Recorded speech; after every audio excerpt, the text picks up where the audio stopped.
You've hit play on The Screen Companion, a show about making your viewing time count. Today, film discussion meister Andrew joins me to talk about 1941's Dumbo and the 1996 film Beautiful Girls. This is an episode about movies that make us cry. Would you say that you don't mind these types of movies? Do you seek them out ever? I don't intentionally seek them out necessarily, but it won't scare me away from something if I hear that it makes someone cry. And it doesn't become like a badge of honor if I don't cry, or if I do, it's just I kind of let it hit me as it hits me. When it does hit you, what sort of physical stuff are you experiencing? Is it the eyes? Is it the breathing? It'll be the eyes mainly, but I might do one of those quick breaths, like the best way I could is, like something like that, like my breathing might change, but it's very, very quick. It's kind of like a one and done thing, because once that's done, then the eyes get watery, and then I'm like, okay, it's happening. I find the first sign is my face will start to feel hot, and then I know something's about to happen. Gotcha. Nah, it kind of hits me very quickly. For this particular show, I had some rules because there are a lot of movies that are just naturally going to make people upset. And it's a little bit of the low-hanging fruit. Maybe a POW movie or based on a true story. So this one, I wanted us to do movies that had happy endings, nobody died, and wasn't based on any historical facts. Now, if I didn't have those rules in place, can you think of a movie that affects you deeply? If I'm being very honest, most of the movies that hit me like this are cartoons. They're all animated movies. It's actually much more infrequent for a live action to get me this way. Wow, why do you suppose that is?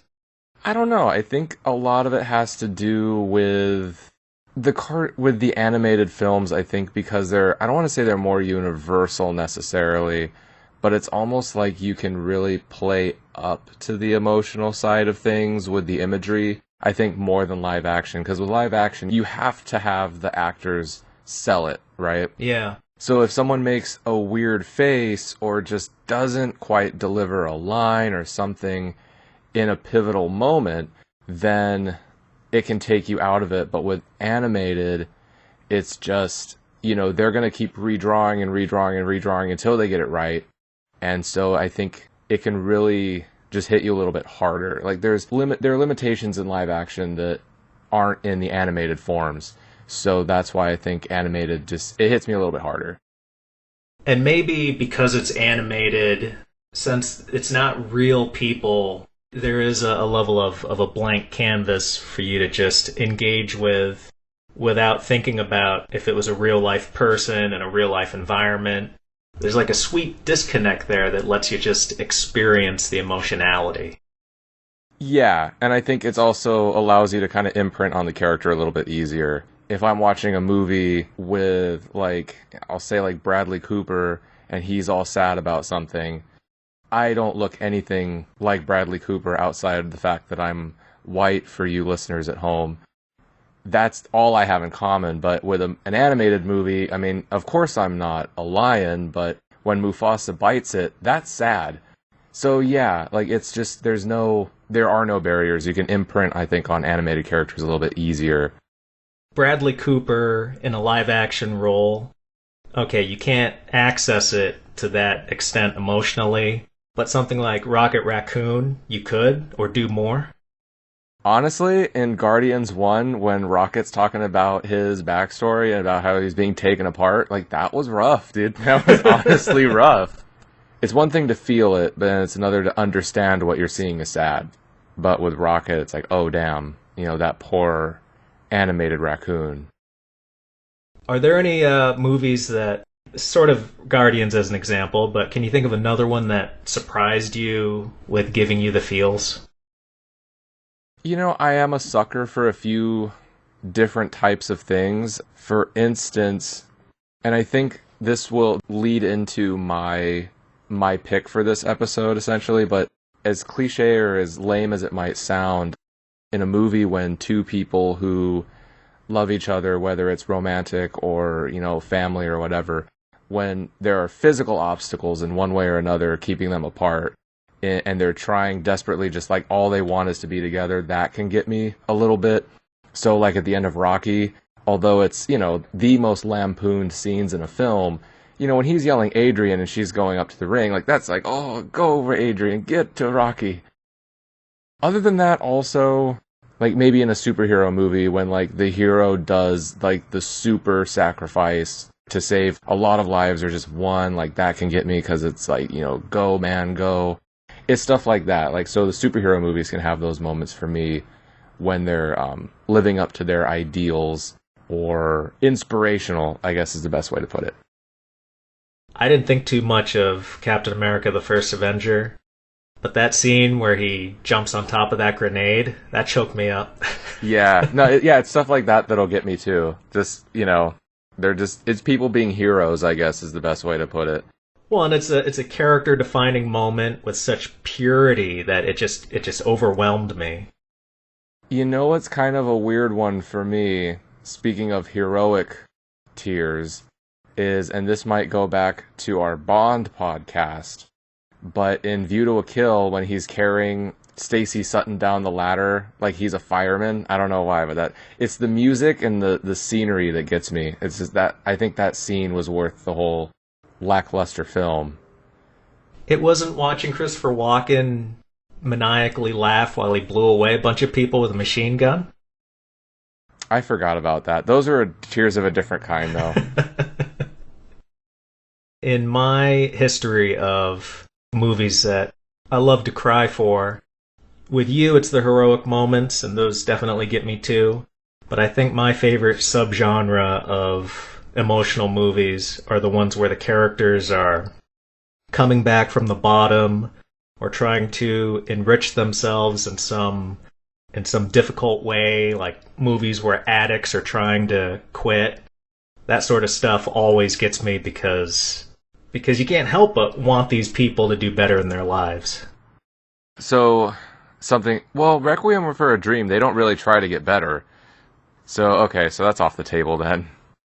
Well, but you do see them cope with the tragedy of the fact that they can't get out of it. So that definitely has some emotional moments. I mainly felt worse for the was it Jared Leto's mom in that movie? Yeah. Yeah, I felt worse for her just because she kind of accidentally became, I don't want to say accident. That's a touchy subject, right? Addiction, but I felt worse for her because of the electroshock at the end. That was rough. Leto losing his arm, that's no cakewalk either. And then I think we all know what happened to Jennifer Connelly. Oh, it's really not funny. Oh, man.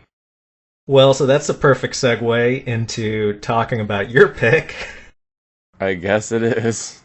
Dumbo, 1941. Give us a summary of it and why you picked it. Well, it's the classic Disney film about essentially the elephant that could, and was ridiculed for his gigantic ears, and was put to work in the circus in kind of an embarrassing clown way. They painted the poor guy, wasn't really treated well, separated from his mother, gets drunk one night, and then ends up in a tree, and then he starts flying because his ringmaster mouse friend is like, hey dude, there's only one way he could have gotten up here, and then he starts flying around, and everything turns around. It does have its happy ending where he becomes the star of the circus, and he's reunited with his mother at the end of it all.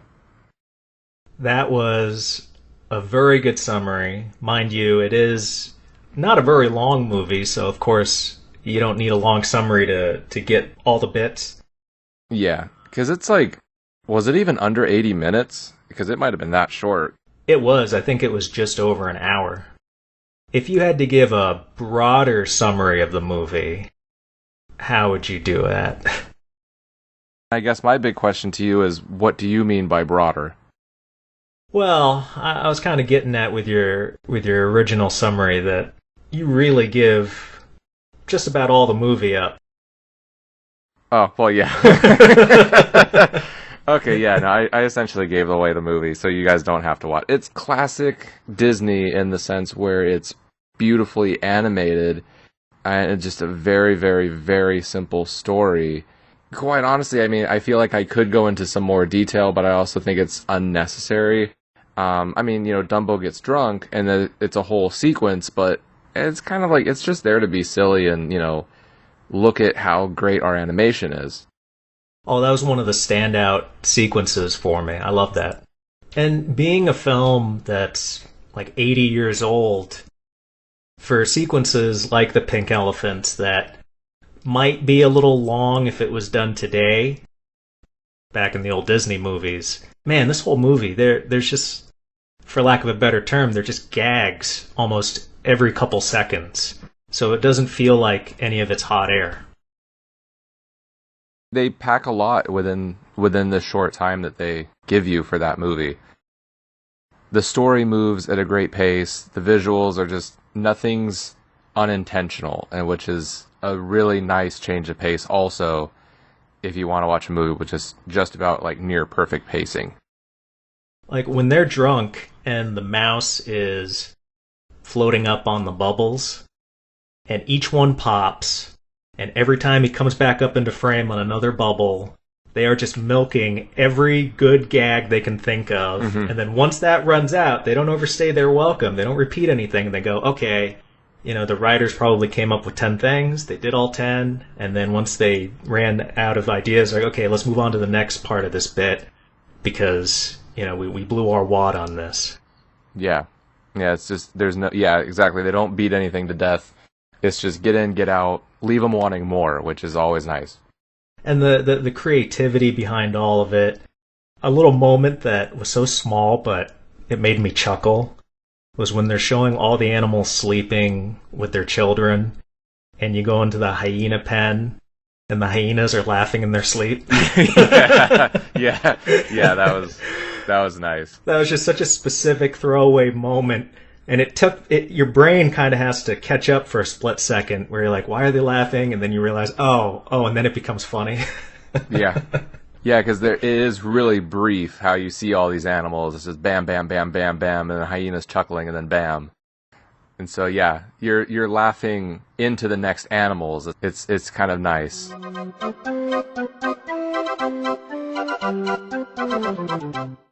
The first half of the movie is really where all the feels hit you because he gets delivered to his mom, and his mom is just immediately in love with him. And and this is the thing with animated films is you can see it. Her expressions are perfect. This elephant is emoting in a way that humans almost physically can't because you can have those super big smiles or the eyes can take shapes that human eyes just can't do.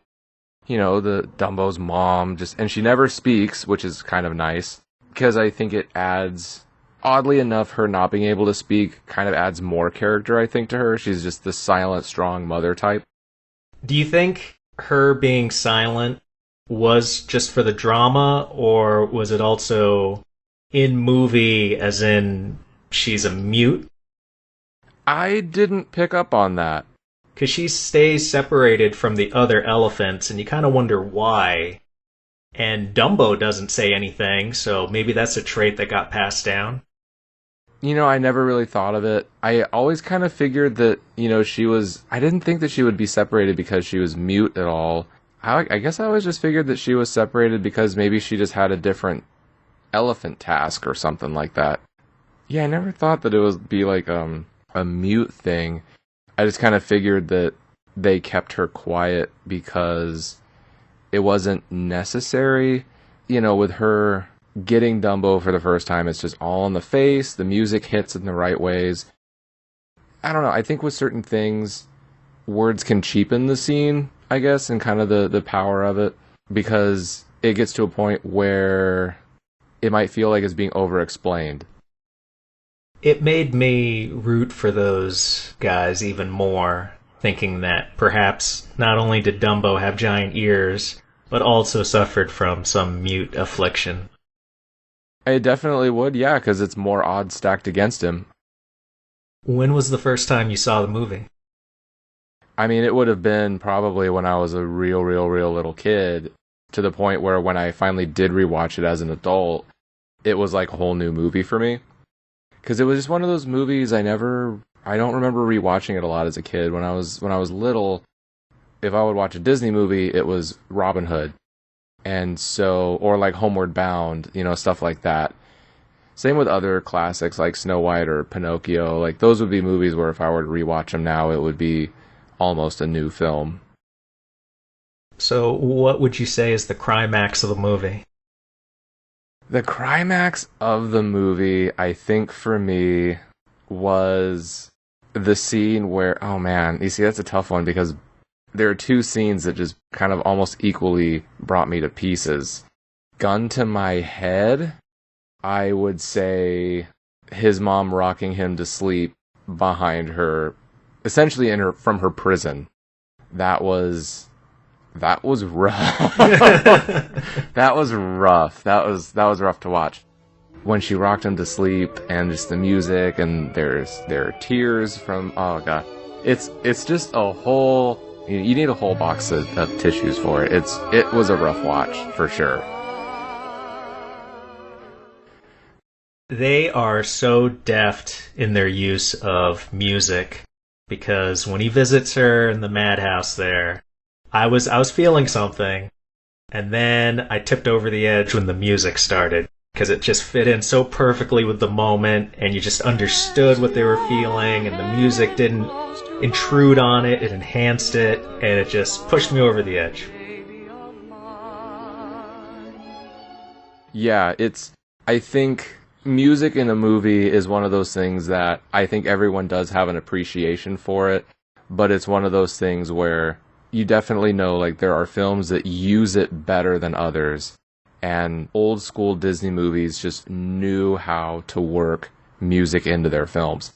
And this was just a perfect example of, yeah, it's the music, it's the imagery with the music that just sets you off. And it was great. It's pretty rare when I get emotional in a quieter scene. I think the only one I can think of is La La Land.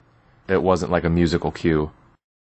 That's one I haven't seen, and this one I had never seen until we did this episode. How did you handle it? Well, I was a little apprehensive, just because some of those earlier Disney movies can get a little too saccharine, and I can't quite access it the way I might have when I was a child. But this one I was curious about. It struck me that this is part of a series of Disney movies. Because they use music so much and so well, it's an interesting hybrid. It's not quite a musical, but it has a lot of music.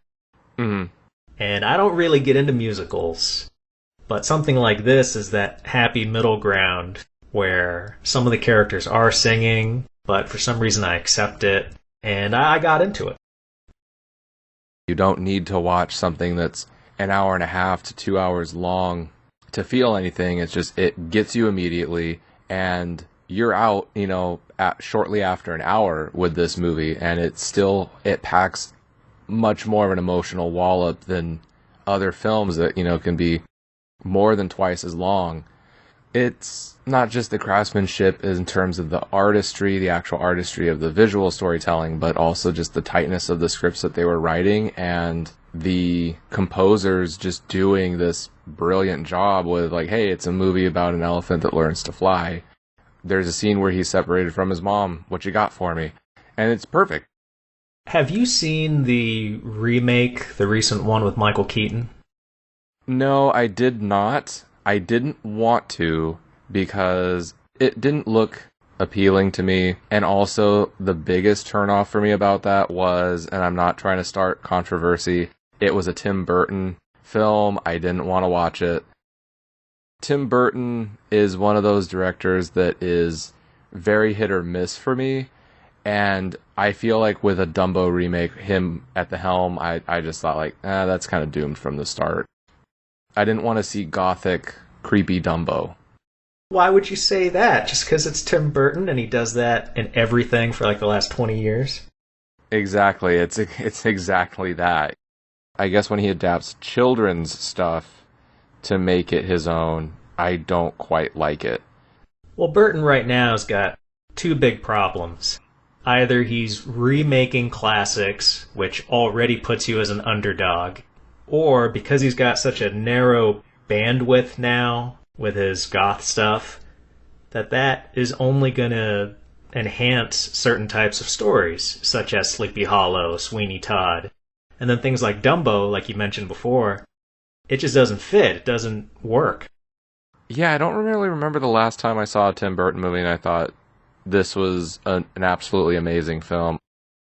I bring up the remake because I haven't seen it either, but I'm curious if, because it got turned into live action, as has been the trend lately, when Dumbo's flying toward the end, because I imagine they just followed the story pretty much exactly, how that plays in live action versus seeing a cartoon elephant flying around. Yeah, that's another thing, because you're going to have human actors reacting to, nothing, essentially, and they're just going to CGI that elephant in there. That's where kind of the believability issues come in. Nothing beats the classics. Any final thoughts on the original Dumbo from 1941? I think Dumbo's a great watch if you're in the mood to cry. It's an almost guarantee. I won't say it is, and I won't say, oh, you're heartless if you don't cry, but it's so close. I'm going to say that if you don't at least get a little choked up at least one point during that movie, then maybe you should get tested for Asperger's. It is intense. It's definitely, you may be a little bit of a sociopath, but it doesn't make you a bad person. It just means that you're not going to enjoy it on a level that other people can, which is it makes us miserable, and that's why we enjoy it. I would add that with movies, especially animated movies now, seeming to be just so commercial and lacking heart, if you want to watch some animated stuff that is well crafted and has the emotions to it, Dumbo's definitely a good choice. A lot of those old Disney movies, I think, are great. They're great picks. They're the classics for a reason. I mean, they were made at the time when it wasn't as commercial as all that. Those were expensive movies to make back then, so it was for the artistry and the craft. And I think that Dumbo really shows it. Moving on to movie number 2, Beautiful Girls, 1996, directed by Ted Demme. My summary of it would be that a musician in a rut returns home to see some old friends leading up to their high school reunion. Mainly it's a bunch of people nearing 30 dealing with relationships and coming to terms with their own growth and maturity. Watching it this time around, I watch it every couple of years, I'd say. And these movies where I'm older than those characters are always strikes me as odd. I didn't think about that before, but you're absolutely right. Like, I am older than those guys. Because I watched this back when terrestrial television was a big thing, and it used to run on Comedy Central, and I watched it growing up and really got into it, even though it was all these adult characters. Definitely to see it now, being older than them, just really shows the passage of time. Yeah. Oh, damn. That's 25 years ago that movie came out. Oh, damn. Yeah. That's rough. Well, if you want to get a good sense of time, just look at Natalie Portman in that movie. Yeah. She was like 14, 15. Yeah. Well, I have my thoughts on that, too. We will continue with your synopsis. Yeah, there's some controversy around that, and we will get to it. So this is a good companion piece to Dumbo in that I hadn't seen Dumbo, you had never seen Beautiful Girls. Mm-mm. So just from your first viewing of it, What can you say about it? I think it's interesting that you said it played on Comedy Central because it's definitely not a straight comedy. It's actually not. I don't want to say it's not funny, but it's not. I wouldn't say it's Comedy Central funny necessarily because it's a pretty hard, I'll say, dramedy with the emphasis on the dram part of it. Like Forrest Gump is a dramedy, but that movie is hysterical when it is funny. With Beautiful Girls, it's a bummer in an existential sense. It's not like Dumbo, where it's the visuals and the music and it's just emotional response to what you're seeing and hearing. It's an existential thing. You're kind of like, oh, I can relate to that. Oh, I felt that way before, or maybe I'm at this point in my life, and da da da da da. It was an interesting watch, definitely, having seen it for the first time. There are so many storylines playing out through this thing. You got ostensibly the main character, Willie, who is the struggling musician, wonders if he should get real with his long-term girlfriend, if he should get a real job as a salesman and give up playing piano. And you have Matt Dillon playing Birdman, who I guess was a jock in high school. And he's having an affair with a married woman who used to be his high school girlfriend. Paul, played by Michael Rappaport, who has just lost his girl, and he's making some really last-ditch attempts to salvage the relationship, even though he loves to play up the angle that, oh, you know, women aren't really all that, and he's kind of the token misogynist of these type of movies. And might I add, he kind of plays almost the same character in every movie he's in. He's got a certain wheelhouse, and he does it well. He plays the red-headed douche friend. Now, out of all these characters, which one did you identify with or enjoy watching their story the most?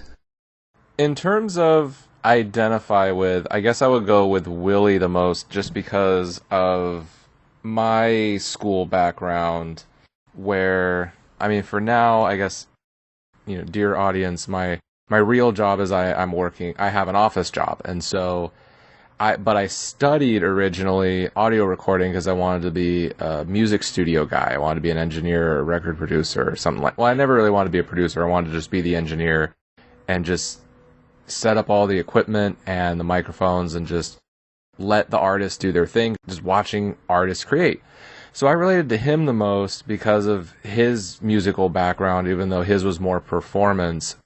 And then the idea of like, oh, I got to get real and get another job, because that's how I ended up getting an office job, was like, oh, I'm not getting these studio jobs and I can't just sit on my hands. Wham bam, thank you ma'am, I'm working an office job. And it's, you know, it's comfortable. It's not what I wanted to do in life. I don't hate it, which is great. The people are good. But that's a different podcast entirely. So I'd relate to him the most in terms of the hitting that crossroads, because I have been there and had to make a decision on, do I keep doing what I'm doing or make that change that you might not want to make? And it's that universal crossroads of maturity and saying, okay, I have this dream, but it's the real world I'm dealing with. So, like Willie's conflict in the movie, a part of me doesn't want him to get that sales job, but I also understand why he's thinking about doing it, and maybe some of the other characters that are just saying, oh no, you shouldn't do it, Willie, you gotta be a musician, that maybe they're wrong in that moment, because Willie's trying to, you know, help his life out. Definitely. Yeah, it's definitely a weird one. You want to root for the guy, but especially watching it now, I think at our age, we do know that, you know, if he's living in New York City and, you know, he admits he doesn't get a lot of piano gigs and they don't play too well, you know, it is one of those things where it's just, there is a time where it is get real. And I read that beginning scene a little differently than you did, where he's pulling out all the singles for the bus ticket. It could definitely speak to him being not incredibly wealthy, but I also found it to be a good show don't tell character moment of like, if you were so dense that you didn't get he was a musician playing at bars, when he pulls out a bunch of singles and that's his tip money, you totally understand a bit about his life. I've never passed my own tip jar around, but I've been in a band where a tip jar has gone around, so I've seen it. I identified, based on the screen time, we'll say the second lead would be Matt Dillon, the Birdman. I identified with him just because his arc spoke to me in the way that he's thinking too much about past glory. And I've had moments where things are really good, and then they're not so great. And when they're not so great, you think, oh my god, I already peaked. It's never going to be as good as it was. But kind of like him, things go up and down, and it doesn't all have to be in the past. The present and the future, they're all there, waiting to be done. Yeah, I mean, definitely. I don't know. I guess with characters like that, I have a little bit of a harder time relating to, I guess, the past glory type characters. I've never really related to them. I mean, is there any particular reason that you do? Like, did you have a really good, I mean, not to make it about, like, did you have a really good high school or college experience where just, like, life was a whiz-bang of a time? Or was it just, like, other things maybe that make you relate to a character like that a little bit more? The way I access it isn't anything related to school, and I definitely wasn't a jock. Professionally, I've had whiz-bang eras, and it makes me identify with Birdman. That you're thinking about this bygone time, and his girlfriend Sharon in the movie, she rather callously makes the point that I can't give you a time that's totally gone and inaccessible. You can't go back to that. Yeah. Which she's right to point that out because he is being a dick to her. And I access that completely, identify with it. I look back on my high school time as a good time. I had good friends and a lot of fun. I mean, I wasn't cock of the walk, and so I've always seen that as just, it is in the past. I remember it for what it was. It was a good time with some pretty crappy moments. I guess I've never looked back at it and thought, man, I wish I was that person again. That speaks to the way this movie, with its multitude of characters, and they do a great job of giving all of them something to do and giving them some development, that you can have a lot of different life experiences and you can find one of the characters to get into because of it. Yeah, they definitely do give you variety. On one hand, though, like, I do think that their struggles are pretty universal, but they are also very male-centric. They do have the female characters with their struggles, but they're largely summed up by Rosie O'Donnell, who sums it up well. I mean, like, her character's pretty great, and she's funny, but I feel like a lot of the female point of view in the movie is, I'll say, kicked to the curb. Sure, in as much as it focuses on that group of friends, and movies have to have a point of view, or else it gets too watered down and there's no focus on anything. To follow your lead, would you say there are any female characters that felt too underrepresented, even for a movie about a group of guys? I think that Sharon was probably the one who should have had a little bit more screen time, because she's the one who was she was the lady who was dumped on the most, right? Yeah. What was her name? Darian? She didn't need more screen time. She was fine. It was kind of satisfying to see her get dumped on at the high school reunion. Rosie O'Donnell was perfect where she was. I guess with Uma Thurman, she was just kind of there for these guys to work out their crises at her. So that was a little, I don't want to say weird, but it was just kind of, she didn't have much of a personality outside of just kind of being there. She was just the hot cousin. But she was also a strong character so that it doesn't feel totally one-sided and completely male. Because, yeah, they just about all hit on her, and she rebuffs all of them. As she should have. So it's not that she was it's not that she was a bad character. At the end of the day, I think I wanted to know a little bit more about where she came from and who she was, other than just kind of, at times, a plot device. Almost like fairy godmother characters, where she just kind of popped in and solved people's problems in her own way and bounced out. Yeah, the muse. Yeah, thank you, Muse. I didn't have a problem with her performance, but if I could excise a character, I would probably get rid of her and, yeah, give more screen time to Mira Sorvino as Sharon. And maybe even Darian, because I'd like to see what it is about, just some more details about her home life. And if Steven, her husband, even lets on that he knows that they're screwing around on him, or what the whole deal is with that. I mean, you are right about that. She could have had a little bit more, but I guess with her point, because she was just kind of the other woman, she was kind of accomplishing her role as a character by just kind of being there and ruining the party. And she's probably, there's really no villain of this piece, but if we had to point at one, I guess it would be her. Even she doesn't stay a villain the whole movie, because at the end, like you mentioned before at the reunion, she gets something of a comeuppance or a wake-up call. As far as gut punch moments that don't make you cry, but I think they do make you feel something, is when she's confronted by that guy that she used to bully in high school. And you see that look on her face after he tells her off and says that she was a snake. Yeah. And she's got that realization on her face, like, wow, I was a bitch. When she could have easily said, nah, screw you, fat guy. You just want to, I won't have sex with you, so you're being a prick. No, she sees it. She acknowledges it. And we're hoping, going on, if we saw a sequel, that she would stop cheating on her husband because she realizes she needs to get her act together. So she has an arc. What are some other gut punch moments for you in this movie? Because I was surprised at how many there are.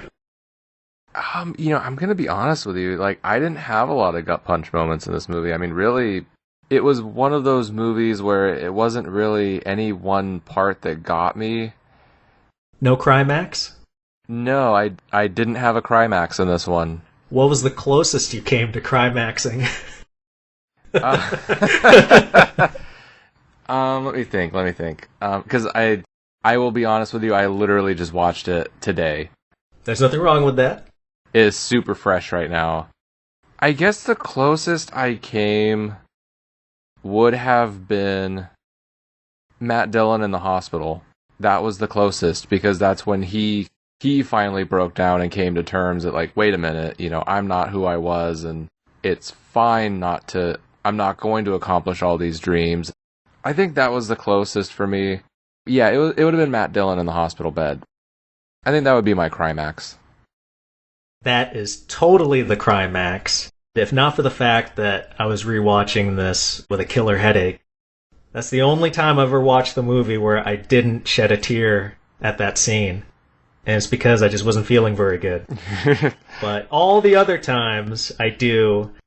And there's always something poignant for me seeing a physically strong character who breaks down a little bit. That dichotomy, the emotions in this guy who is usually so strong in his presentation. I love it.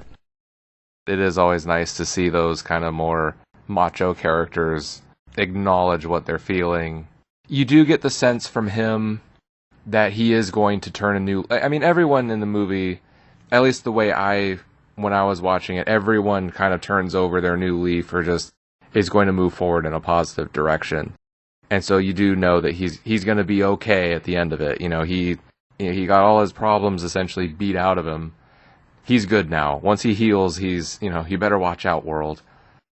Birdman's back. While it does tell the story from a majority male viewpoint, I think it stays away from being too one-sided. You mentioned the Rosie O'Donnell character, and in that great scene at the convenience store, she's telling them all the things all the ideals of women and how these guys need to get their heads on straight. And she is rebuking them. And in a way, rebuking most of the narrative because they are in the wrong for a lot of the movie. You can't turn a new leaf unless you're doing the wrong thing for part of it. They do point out for people that want to hear a bit more of a fair-sided argument, the Mo character, the one guy in the group that has a family, he's a plant manager, he seems on an objective level to have his life together. But when the other characters talk about him, they talk about him like he's a bit of a dumbass and that he's lacking in the drive to excel and reach for something better than the fact that he's got 2 kids and a loving wife. Don't believe everything these characters are into. They're wrong.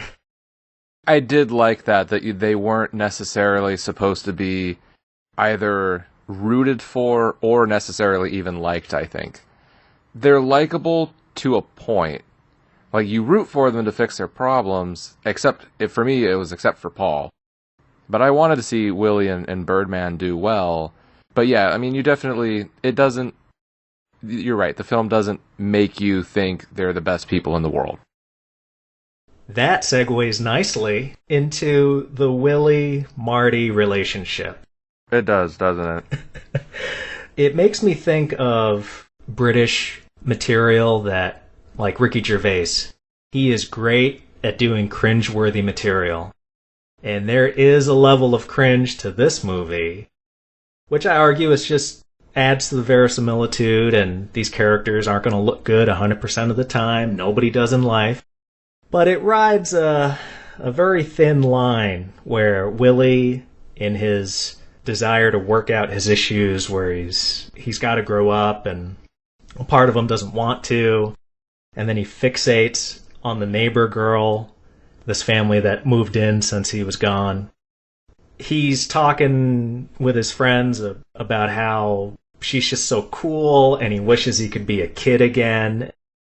This is a early high school, late middle school girl, and it is probably the cringiest story in the movie. It's definitely hard to watch almost any of their exchanges. Well, no, I won't go that far. I think originally what I didn't appreciate about Natalie Portman's character was I felt like, oh, she's kind of playing that young, manic, pixie dream girl character again. And she's this very clever, crafty, sly youth stereotype. I'm just kind of like, all right, she's just a nosy kid and da-da-da-da. Yeah, it was the fact that he was kind of going along with it and really missing that, and then just the whole idea of, you have Mo who's like, dude, she's 13. Like, he's trying to talk sense into him. It was really weird. It was really, really weird because you want him to fix his problems, but not like that. Well, and when you're at the frozen lake and everybody's ice skating, and then she's interacting with Willie and she falls into his arms to test him, and that wonderful shot with Mo where he's looking at him and he's freaking out. Yeah, that was great. It definitely comments on the strangeness of their short relationship. It understands something's weird about it from the narrative standpoint. It doesn't make you try to think that this is normal and we should want them together. It was very, very strange, especially that she was into it. Like, if this was something where maybe she was just she thought he was like this interesting or funny older guy that she was just kind of talking to, that would be one thing. But the fact that she's, oh yeah, if you just wait 5 years, I'll be 18 and we're all good. It's like, well, no, that's not cool. And luckily he comes to his senses and makes that analogy to Winnie the Pooh. Yes, that was the most appropriate thing he could have done, considering everything he already did.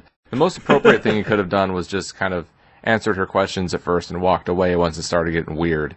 When you look at it as film perspective and just kind of as the character, it definitely does not endear you to Willie at all. I think it shows how much he was struggling, having a sort of a quarter life crisis. It's funny that the movie is predicated on him going back for his reunion, but Darian, the cheating wife, is the only one that even makes it to the lobby of the reunion. None of the main characters go to the reunion. As far as subplots go, this will they, won't they, star-crossed lovers with a 13-year-old, it's off-putting. But we do get a nice dramatic piece from Natalie Portman. She acts very well in this. When they're at the frozen lake and Willie is telling her that what they're thinking is totally stupid and isn't going to work, she has a nice little arc in that she starts the movie being very precocious and, oh, she's just so wise for her age based on her witty banter. But then she really does come down to being just a kid and realizing, yeah, you know what? I don't know everything, and I am being childish, thinking that if we just wait 5 years, we can be together. It's definitely not something for everybody. It is a weird plot point in the film that I think is very, I don't want to say is very 90s, but it's not something that I think for younger viewers of the film really might not appreciate just at all. Because I know that, like, I was when I was watching, I'm just thinking, oh my gosh, it's like To Catch a Predator.